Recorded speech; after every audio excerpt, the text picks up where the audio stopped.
అయితే ఇక్కడ మరొక బిగ్ రిలీఫ్ ఏంటంటే జాడా శ్రవణ్ కుమార్కు సంబంధించినటువంటి కేసుల్లో కూడా ఆయన అరెస్టు చేయడానికి వీల్లేదంటూ ఆంధ్రప్రదేశ్ హైకోర్టు ఉత్తర్వులు జారీ చేసింది.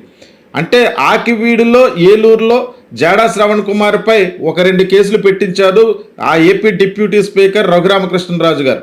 ఆ కేసుల్లో ఆయనపై ఎటువంటి చర్యలు తీసుకోవద్దంటూ తాజాగా ఏపీ హైకోర్టు ఉత్తర్వులు ఇచ్చిన నేపథ్యంలో రఘురామకృష్ణరాజు గారు ఒక వ్యాఖ్య చేశారు.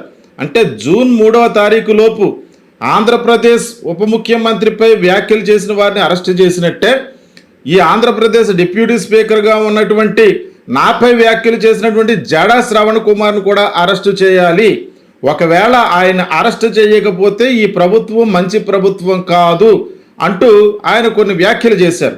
అయితే 3వ తారీఖు వచ్చేసింది, ఆయన అరెస్టు చేయడానికి వీల్లేదంటూ మరోపక్క ఆ ఏపీ హైకోర్టు ఉత్తర్వులు ఇచ్చిన నేపథ్యంలో ఇప్పుడు రఘురామకృష్ణరాజు గారు ఏ స్టెప్ తీసుకోబోతున్నారు అంటే ఇది మంచి ప్రభుత్వం కాదు అని చెప్పి ఒక స్టేట్మెంట్ ఇచ్చారు. 3వ తారీఖు అయిపోయింది. ఒకవేళ ఆయన డిప్యూటీ స్పీకర్ పదవిలో కొనసాగుతారా లేకపోతే రాజీనామా చేస్తారా ఏంటన్నది స్పష్టత అయితే లేదు.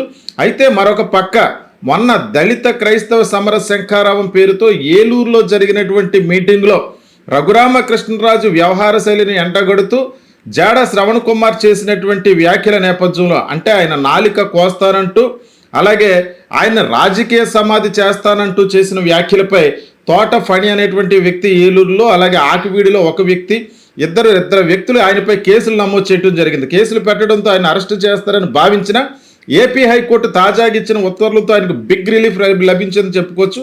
అయితే ఇక్కడ ప్రధానంగా ఒక కీలకమైన అంశాన్ని మనం ప్రస్తావించుకోవాలి. జాడా శ్రవణ్ కుమార్కు సంబంధించి ఆయన ఒక మాజీ న్యాయమూర్తి, జై భీమరావు భారత్ పార్టీకి అధ్యక్షుడిగా వ్యవస్థాపక అధ్యక్షుడిగా కొనసాగుతున్నారు. గత కొంతకాలంగా దళిత పక్షపాతిగా సామాన్యుల పక్షపాతిగా ఎక్కడ ఎవరికి అన్యాయం జరిగినా ఆయన నల్లకోటు ధరించి వారికి న్యాయ సహాయం అందిస్తూ కోర్టులో వారి తరపున వాదనలు వినిపిస్తూ పూర్తిగా సామాన్యులందరికీ కూడా న్యాయం చేసే విధంగా ఆయన చేస్తున్నటువంటి పోరాటాన్ని చూస్తున్నట్లయితే మొన్న ఏలూరు సభలో ఒక వ్యాఖ్య చేశారు.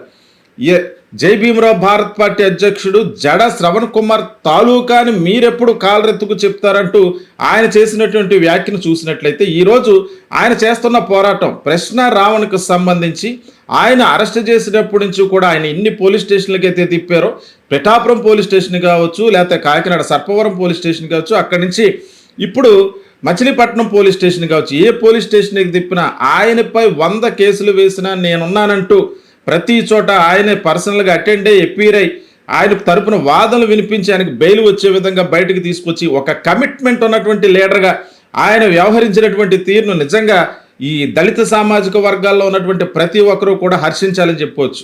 ఎందుకంటే ప్రజాబలం ఉన్నా లేకపోయినా సరే అంటే రావణ్ని అరెస్ట్ చేసినప్పుడు పిఠాపురంలో అతి తక్కువ మంది మాత్రమే అక్కడ ఉన్నారు దళిత సామాజిక వర్గానికి చెందినటువంటి వారు. అంటే జై భీమరావు భారత్ పార్టీకి సంబంధించినటువంటి వ్యక్తులు ఎక్కువ మంది ఉన్నారు, కొంతమంది మాల మహానాడుకి అలాగే ఇతర దళిత సామాజిక వర్గాలకు చెందినటువంటి నేతలు ఉన్నారు. అలాగే కొంతమంది మాత్రమే ఆయనకు సపోర్ట్గా నిలిచినా సరే ఎక్కడ గుండె ధైర్యం చెదిరిపోకుండా నమ్మిన సిద్ధాంతం కోసం ఈరోజు కోర్టుల్లో న్యాయ సహాయం అందిస్తూ ఆయనకు ఉన్నటువంటి పరిధిలో సహాయం చేస్తూ దళిత ప్రజల యొక్క వాయిస్గా పూర్తిగా మారిపోయారని చెప్పుకోవచ్చు. ఎందుకంటే మన దళిత క్రైస్తవ సమర శంఖారావం సభ కూడా గ్రాండ్ సక్సెస్ అయింది. ఆ గ్రాండ్ సక్సెస్ అవటం అక్కడ వేదిక మీద నుంచి వీళ్ళు చేసిన వ్యాఖ్యలే ఈరోజు కూటమి పార్టీలో మంటలు పుట్టించాయని చెప్పుకోవచ్చు. ఒక రకంగా ప్రశ్న రావణ్ కూడా ఆయన దళిత సామాజిక వర్గానికి చెందినటువంటి వ్యక్తి కాకపోయినా ప్రధానంగా ఆయన ప్రస్తావించినటువంటి అంశాలు ఏమన్నా ఉన్నాయంటే ఎవరైనా సరే ఆ మీటింగ్ యొక్క పరిస్థితిని మీరు చూస్తే నేను నా అభిమాన నటుడు పవన్ కళ్యాణ్ గారు అన్నట్టుగా ఆయన వాయిస్ ప్రారంభించారు.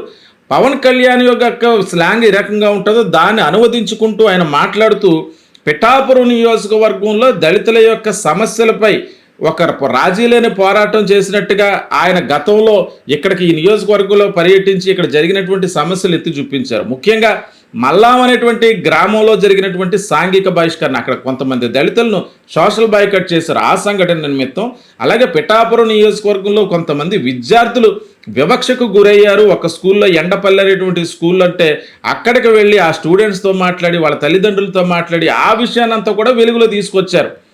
ఆ విషయాలు రెండింటినీ ఆ వేదికపై ప్రస్తావించి దళిత సామాజిక వర్గానికి చెందినటువంటి వారు మీ నియోజకవర్గంలో ఈ రకమైనటువంటి పరిస్థితి ఉంటే మీరు ఏమి న్యాయం చేస్తారన్నట్టుగా ప్రధానంగా పవన్ కళ్యాణ్ ప్రశ్నించడం, ఆ టైంలో మీ నోట్లో అన్నట్టుగా ఒక మాట మాట్లాడిపోయి ఆగిపోయారు తప్ప, అదంతా కూడా ఆయన స్టైల్లోనే మాట్లాడారు తప్ప ఎక్కడ పరుష పదజాలాలతో దూషించలేదు. వాస్తవంగా ఆయనపై పెట్టిన కేసులు కూడా చూస్తే ఈరోజు రాధా మనోహర్ దాస్పై అనుచిత వ్యాఖ్యలు చేశారు, హిందువుల మనోభావాలు దెబ్బతినేలా వ్యాఖ్యానించారంటూ పిఠాపురం పోలీస్ స్టేషన్లోనే మిగతా చోట కొన్ని చోట్ల పోలీస్ స్టేషన్లో కేసులు పెట్టారు.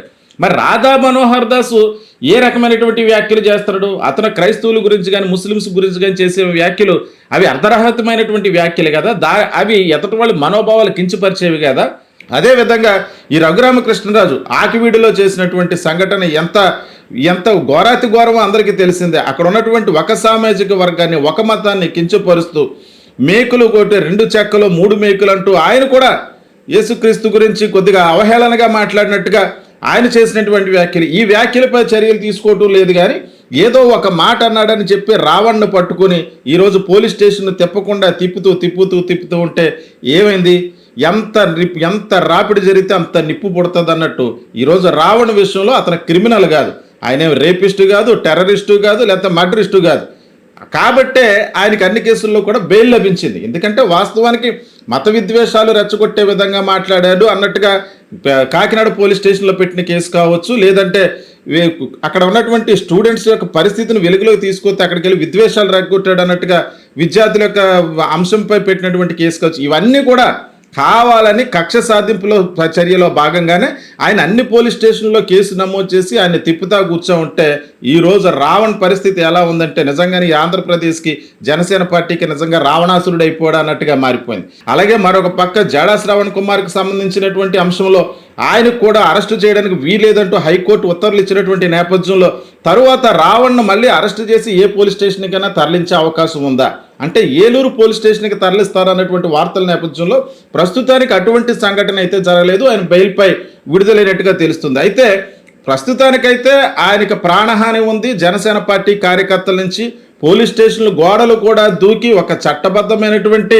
రాజ్యాంగబద్ధమైనటువంటి పదవిలో ఉన్నటువంటి ఉప ముఖ్యమంత్రి అనుచరులుగా ఉంటూ చట్టాన్ని పూర్తిగా వారి చేతుల్లో తీసుకుని పోలీస్ స్టేషన్ గోడలు కూడా దాటి వెళ్ళి రావణ్పై దాడి చేయడానికి ప్రయత్నించడం, దాడి చేయటం అనే అంశాలన్నీ చూస్తే నిజంగా లా అండ్ ఆర్డర్ ఒకవేళ పవన్ కళ్యాణ్ గారి చేతికి వెళితే వీళ్ళు ఏ స్థాయిలో రెచ్చిపోతారన్నట్టుగా చాలామంది రాజకీయ విశ్లేషకులు అలాగే జాడా శ్రవణ్ కుమార్ గారు అభిప్రాయపడినటువంటి నేపథ్యంలో ప్రస్తుతానికి ఇంకా రావణ్ని అరెస్ట్ చేయలేదా లేకపోతే చేస్తారా, ఒకవేళ చేస్తే ఏ పోలీస్ స్టేషన్కి తరలిస్తారు, లేదా అందరికీ తెలిసేలా తరలిస్తే అది వివాదాస్పదంగా మారుతుంది కాబట్టి ఎవరికీ తెలియకుండా ఒకవేళ రావణ్ని లిఫ్ట్ చేసే ఆలోచనలో ఏమన్నా పోలీస్ డిపార్ట్మెంట్ ఉందా, మరి ఏం జరగబోతుంది, మరిన్ని వివరాలతో మళ్ళీ మీ ముందుకు రావటం జరుగుతుంది. అంతవరకు సెలవు, నమస్కారం.